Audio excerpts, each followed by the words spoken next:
Close together, our first Zerg player. They call him the champ. Well, he is the champion of Season 2. Yummy drink. He is.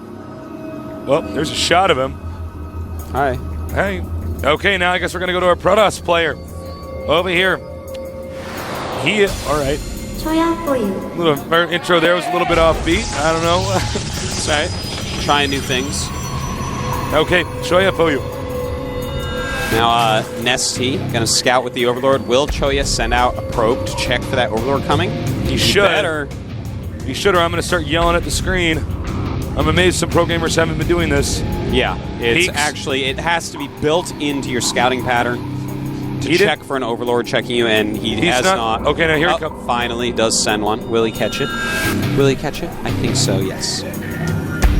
Oh, hello. Hello, I see you. And the Overlord just goes straight in the base like, oh, you got me. Yeah. Ah, you got me. Yeah, I was back there in the corner. You know I was just trying to hide. Exactly. Oh, you pro, you got me. I was trying to sneak up on you. I'll tell you what, I'm actually over there at the right side of the map. The probe walks up under the Overlord, and he takes his tentacle off of his eyes. Like, Peekaboo. Peekaboo. Nestea this game, going for a pool first build. Very smart, of course. Wants to play super duper safe against Choya. Very high economy, looks like speed first build. That's the way you want to do it. When you know you're a lot better than your opponent as a Zerg, you're going to play more and more and more safe. You'll see that actually in the 2 Zergs remaining this tournament more than pretty much anyone else. July Zerg as well, actually, where they don't hatch first as much as other Zergs. They just say, you know what, I'm better. I want to play a little bit safer here. The spawning pool is done. We're going to see a Cybernetics core next. See? There it is. I didn't ask for these powers. No, you're good, though, Tasteless. Clairvoyant powers of mine.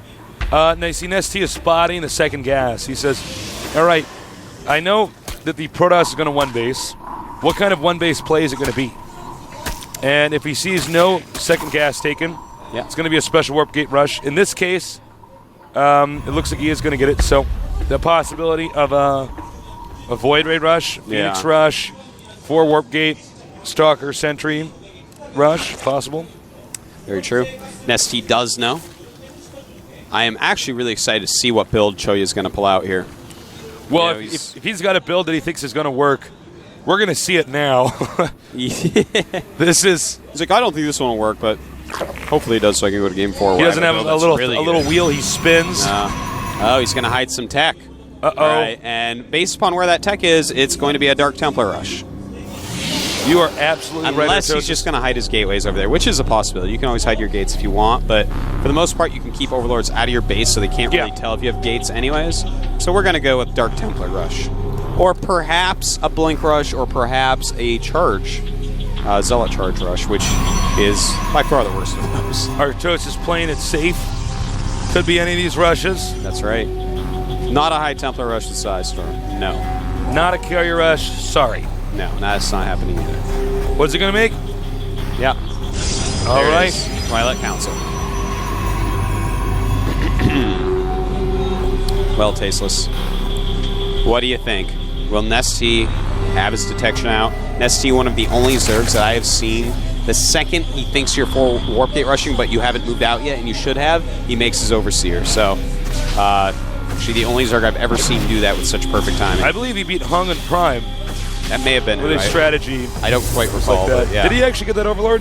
No. That Overlord barely managed to survive. Good old 24 hit points, Tasteless. Dark Shrine. Okay, so it's going to be DTs. Yeah. If he stops this rush, if he stops the rush, it's pretty tough for Protoss to keep his expansion up. Oh, that's very true. Very, very difficult. Now, and even if they do, you can basically just expand very safely, and they aren't going to have the army to kill you. So now, if he counters this, let's say he stops the DT rush, he wants to counter. You need to have at least 2 Overseers, because the technique most people will use is to run into your base once your army is left and force you to turn around. The Overlord finding what he can find. Nestea smells something, though, and makes a second Spine Crawler and a Spore Crawler. Nestea, I don't know how you do it. Nestea is one with StarCraft, Tasteless. He really is.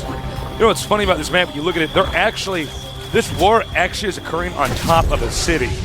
That's true. There's The grass and stuff too, Metalopolis. which doesn't make a whole lot of sense. There's trees. Well, it's a nice building, huge Chosis. city. Yeah. It's a nice building they're on. Someone put minerals It's up there? actually one I find it giant hard to building. believe. Well, there are. Well, look at the grass, man. That's some good. That's not AstroTurf, Artosis. No, it's not, but That is clearly stuff that they minerals can be on. imported Zelnaga watchtowers to put on top of the buildings as well. Yes. Well, this might Gold be a Zelnaga minerals? city. Gold minerals? Now, the question is, imagine if you had a place rented out on maybe one of the floors right below this. You'd probably hear some serious action. It's very true. It's true, man.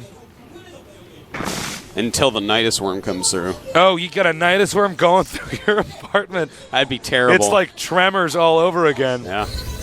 Amazing movie, by the way. Yeah. Oh, never mind. I got excited for nothing. Blank being made, but the DTs are out. Now, we have seen Protosses go mass blink and make it very effective. Now, these DTs might be able to go around to the back. Trying to get some drone kills here. Fortunately for Choya Thoyu, What was Nestea this? is a Titan. That was kind of pathetic. Wow. Okay. You know, you can use DTs a little bit better than that, I think so. I have to say. Now, drop is being researched for I'm Nestea, and that's actually a beautiful thing, Tasteless. To be getting drop in these positions, you know, it's a little bit later expansion for your opponent. Yeah. He's already showed his tech, which isn't really doing all that good against you. It's just going to be really nice to do a very fast drop, especially considering you're pretty sure he's not going to have Colossus quickly. You know, he's already shown that he has Templar tech, and thus a drop is just going to be an awesome, awesome choice. If he even tries to move out of his base, you just drop. There's just so many good reasons. ST, so fearsome. He is ferocious. You can see the Overseer checking for a DT. Choya got to put pylons, a pylon in that other main. That's probably the least accessible location for the Protoss to attack at. Yes. But note the Lings over here at the expansion and the scouting probe. Choya is probably thinking, okay, sit tight. He's going to get a third base. When he gets a third base, I'm going to attack with my Stalkers and Blink. And in fact, he's going to expand himself. This means he's going to be really vulnerable to the drop. Yeah, and with all his units gone, plus expanding, Look, the drop is going to deal sick damage. He's setting Stalkers out. He wants to attack that expansion that actually isn't there. Uh-oh. Yeah, it doesn't exist. Uh-oh. Yeah, this is going to deal so much damage to Choya. I think that, I mean, Choya is getting massively outthought here, Tasteless. And you can see now the Stalkers are going to have to try to blink back or something. Ouch. Well, that base is going to be gone in a blink of an eye because there is a lot of units in those Overlords. Zerglings, Hydras, and Roaches. Oh my. He's going to be able to take out quite a bit of tech as well as the Nexus. Note the Overlord's dropping creep. More Overlords on the way to drop more and more units. The Nexus is going to go down. And here's the scariest part, Tasteless. Once he kills everything up there, there's nothing for Choya to spot. And Hydras on the high ground become so sick. They're going to be able to take out most of the buildings at the bottom of that ramp with their superior range. So Nestea really showing us how to utilize drop on this map. Now all he has to do really is just get a few units and attack this expansion. I don't think Nestea actually expects his opponent to expand. Actually, to be frank, you know what you should do? Just load up all those Overlords again and just drop on top. You know what would be the expansion. absolute best thing? Yeah, that, but get a Baneling Nest. Just Baneling, Carpet Bomb, the Nexus, and the Probes, and the game is over. Well, I guess really the game's over no matter what Nestea does, but I love Baneling drops in this matchup. And in fact, Tasteless, I think he's going to take your advice. Looks like he's going to go with the Tasteless build. The Tasteless advice. And as you can see, he doesn't have to worry about the force field at the ramp. He just drops. That's right. Very nice. And though Choya may hold this off with the Stalkers, Nestea obviously still doing a lot of damage here. Ouch. Choya does have Hydras +1. over here not attacking. That would have been helpful. Hydras, of course, deal damage, but also would take damage very quickly as well. And it looks like Choya may just die here, Tasteless. I think you're right. Warping in 2 DTs, though. Oh. Well, I guess he won't die completely.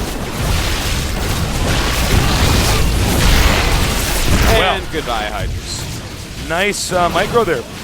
Oh, there are Lings here for some reason. Yep. Nestea still sitting on 2 base. It's fine, though. He's infinitely ahead. Doesn't actually have to expand. He is getting Mutalisk attack. Looks like Zerg's finally going to spot this other expansion. This might put Nestea in a bit of a panic here. It could indeed, and here comes some Zerglings. Well, here's the thing. Nestea is switching over to Mutalisk right now, and obviously Mass Blink Stalkers is going to be good against that. But Nestea already has a reasonable lead. He's up 92 supply to 50. He should be fine, even though he saw that new base just now. Choya's doing a good job of hanging on. Yep. Got a lot of warp gates. We're definitely going to see Choya transition into some sort of all-in here. Well, my bet is he's just going to try to build up a bunch of stalkers and counterattack. Yeah. Once his +1 finishes. Definitely. He's using DTs to kind of control the amount of expansions, and the stalkers are obviously going to be the kill plan, the entire plan, the defense plan, every plan, Tasteless. All right. He's getting an Archon back here at home. And the Archon is going to finish just in the nick of time. He's got to be really careful. The Archon, very good against defending or holding off Mutalisk attacks. Yeah, Archon deals a lot of damage, even if you don't see it a lot. I think it can be beastly. But not really any cannons here. Does have Blink, catches some of the Mutas. Mutas, though, picking off some units as well. Ro8 speed on the way. And finally taking a 3rd base is Nestea. Still, his supply is just so far ahead, 108 to 74 at this point. Definitely, we're just going to see a timing attack from Choya. Nice spread here from Nestea. Very smart of him right there. Nestea running back at those Zerglings. He's going to have to save those. He's going to need them to help hold off this attack. The Mutas alone absolutely would not be able to do it. He wants to avoid having the Mutalisks touch the Archon. That's right. He has his own private space that they should not enter. He's got a bubble, you know. Yeah. Go get in my bubble. Don't want to mess with an Archon, man. Very sensitive guys. And a nice surround here. They blinked in, so they can't blink away from the Zerglings very quickly. The Zerglings dealing a ton of damage. Looks like the Archon's actually going to be picked off here. It is indeed, and Nestea will have to run away, but a lot of units lost for Choya. Choya really not gaining any ground at this point. While Nestea is droning up his 3rd base. He's getting a ton of roaches. Yeah. Here we go. Roach speed about to complete. That's obviously going to help out a ton. Take a lot of damage. Right now, 138 supply against 76. Nestea just continues to dominate. And Tasteless. This is beginning to, well, it already did really look like, but once again, beginning to look like we're going to have a very quick 3-0 by Nestea. Yeah, pretty one-sided games. Choya is a very good player, but unfortunately, he's just not good enough to take on somebody like Nestea. Yeah, no. Choya's done so many different builds. Nestea, it seems like he's just been there, done that. He's seen it all. Yeah, Nestea definitely showing why he is a former GSL champion. Yeah. Perhaps a future GSL champion as well. Hard to deny that he's one of the very best players in the world, if not the best. Choya, on the other hand, actually showed a lot better play today than I thought he might. But of course, Nestea completely outclassing. Looks like Choya is going to have to GG pretty quickly here. Endless supplies of Ro8 coming up. And we're just sort of sitting around here waiting for the GG. There's no way you can stop that. There it is, GG. GG. Nestea moves on to the round of 4. That guy is such a sick, nasty nerd baller. He is deadly. He cannot be stopped. He's snapping nerd necks left and right. Choya just completely swept out of this tournament. Yeah. He really stood no chance against Nestea. There were so many moments where it looked like Choya had it, but Nestea was so much better than him.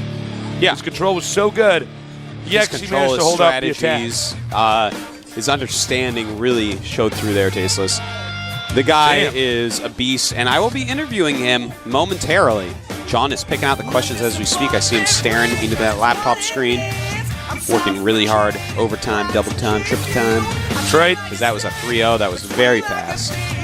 And I'm sure our next series will probably not be that fast. Choya and next, obviously, quite good friends. Yeah.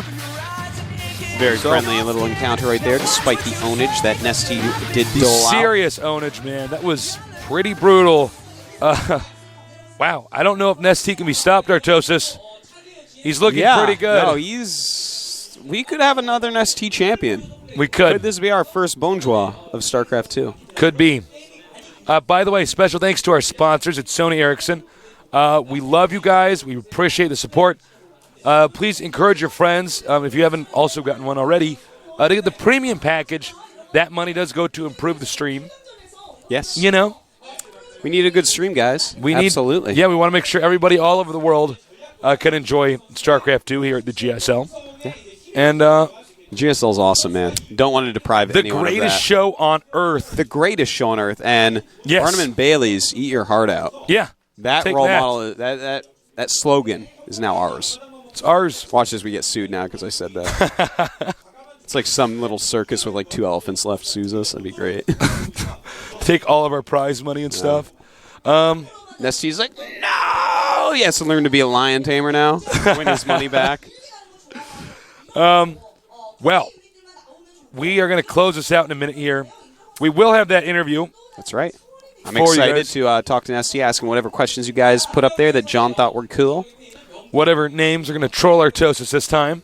They got me last week with one tasteless. Did they? I will not repeat that name again. I was like, I kept on reading it. I was like, what does this mean? I know they're trying to trick me. I'm like, no, I guess I'll just say it.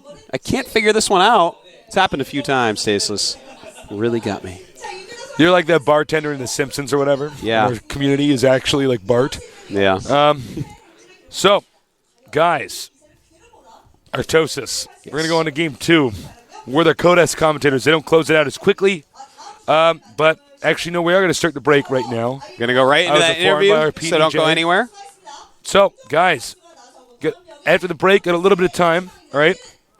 You might want to, what should they do? Well, they should just watch the interview. Just watch the interview. It's going to be a long one. We couldn't do anything this time. We'll be back in just a little bit. Getting more like a game, and it feels real like we learn to fake the fame. And there's never more than one truth, but you can't always tell your better half.